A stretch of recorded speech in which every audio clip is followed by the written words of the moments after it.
Going on. What a fun little show. Hey, I'm sure looking at me, you're probably thinking it, you know it. I am a useless millennial. Anybody else know?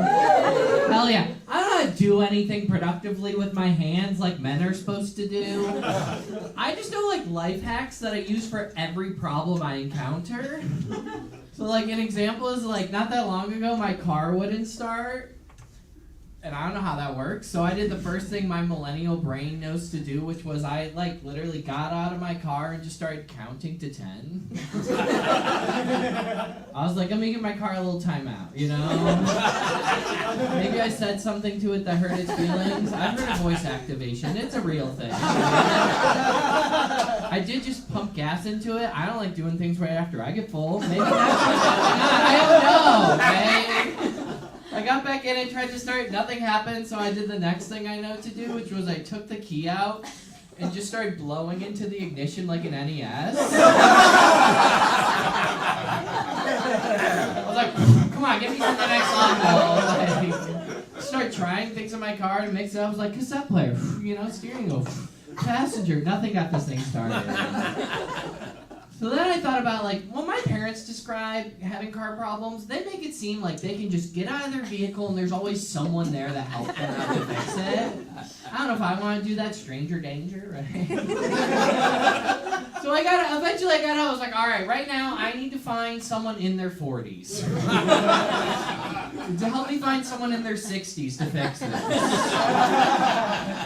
Like, I was just trying to eye a dude who's got, like, 2 cans of beer left on a 6-pack ring. He's got, like, a cigarette hanging out of his mouth with more ash than actual cigarettes. Guy's name is Kickstarter for whatever reason. Couldn't find that person. So I did inevitably call a AAA baseball player. Yeah, they don't make a lot of money. They have 2 jobs. This one worked for a tow company. It was very cool. And I don't know if you guys are like me, but growing up, did anyone else think that AAA was just the graduation program of AA? Right? Like you get through all the steps and then they give you your own tow truck to bring other drunks into the truck. That's alcoholic recycling. I got there, he had great news, thankfully. He's like, yeah, your car's not starting because your battery is dead. And I was like, that's amazing. I didn't even know I had an electric vehicle. This is awesome.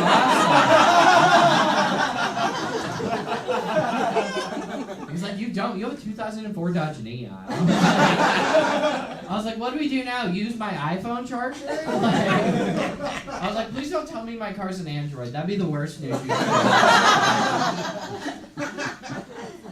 So I had to get a new car. That one's dead. Gotta recycle it, whatever. My new car has this feature. I've never had it in a car. Every time I'm in, like coming and approaching anything, it just starts beeping like crazy. No matter what. Just anytime there's a car, a vehicle, just start. I didn't know they made a feature in cars now that would replicate the anxieties of my girlfriend as a passenger as a car feature. Right? I used to just have to deal with like her just every once in a while just making that noise and pounding the side of the car when something gets her nervous. So just being like, ah! It's like hitting the side of the car doesn't activate me knowing how to drive all of a sudden. Now she's just doing it with like a soundtrack. She looks like she's interpretively dancing. My girlfriend's cool. We watch a lot of those like reality dating shows, and they always end with people proposing. And we've been dating long enough that now every time she sees that, she's like, "So when are we gonna get engaged?" I'm like, I don't want to talk about that. It makes me uncomfortable. But what she does now is she'll bring it up in like other ways of bringing up the conversation anytime she can find a way in. So like recently, I stubbed my toe on our coffee table. And she was very quick to be like, see right there. If you had to go to the hospital, I wouldn't even be able to visit you there. I was like, guest list. That's how we're bringing this up. +1s. That's how you think we're going to get into this conversation. I was like, nice try, lady. Oh, health insurance. I'm never going to. We tried to, we're living together during the pandemic, and we tried to get stronger as a couple, but then the first thing we wanted to do, right when things opened up, is we went to the local sex shop near our house. Mm-hmm. Because, like, I spent a year and a half, like, feeling tied up in my apartment with this girl. All I wanted to do was, like, tie her up. You know what I mean? And, like, here's my thing. I went to the local sex shop I did because it's, like, a small business in my community. It's, like, you know, it's locally owned. It's not one of these, like, big chain sex shop. Well, they sold big chains, but it wasn't one of these big chains. And here's my thing. I don't know if anyone else is like this, but I'm an overthinker. Anybody else here an overthinker? Sure. And if you're not clapping, you're probably overthinking if you should be clapping. You're insane. But here's my thing. When I go to like a store like Gap, they're on you about khakis immediately. I was so worried that they were going to be really aggressive with the salespeople at like the adult sex shop. Like my biggest fear is they were going to have like used car salesman energy going into this day. Like I was so worried I was going to walk in and they were going to be like, all right, what's it going to take to get one of these in you today? Like,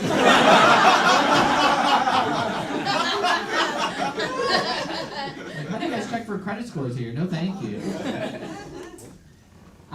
Being on the apps, or you know, like on TikTok and all these dumb apps, I had to get off TikTok recently. It's disgusting. That's a gross app. Like any other guy, probably clap if you agree. I can't get through the app without it being like becoming a billboard for OnlyFans sometimes. And I feel like when I first got on it, that was not my goal with it. Like the algorithms forced this on me.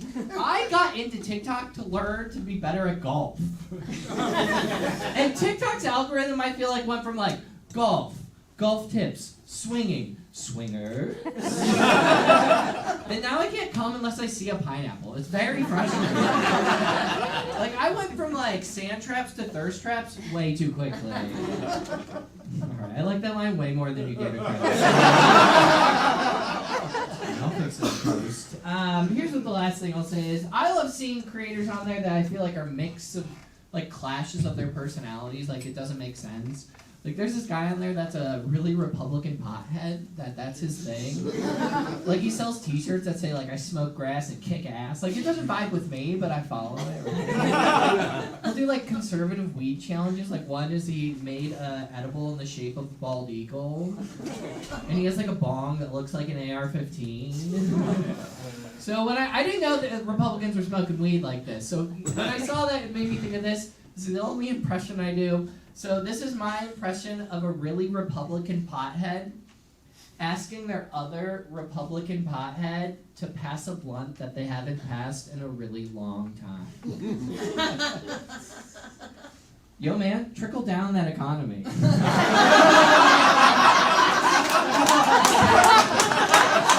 It's a joke for potheads and fans of Ronald Reagan. It's for everybody. And I trickled it into this room, and I'm happy about that. Okay, my name's Tyler. You guys have been amazing.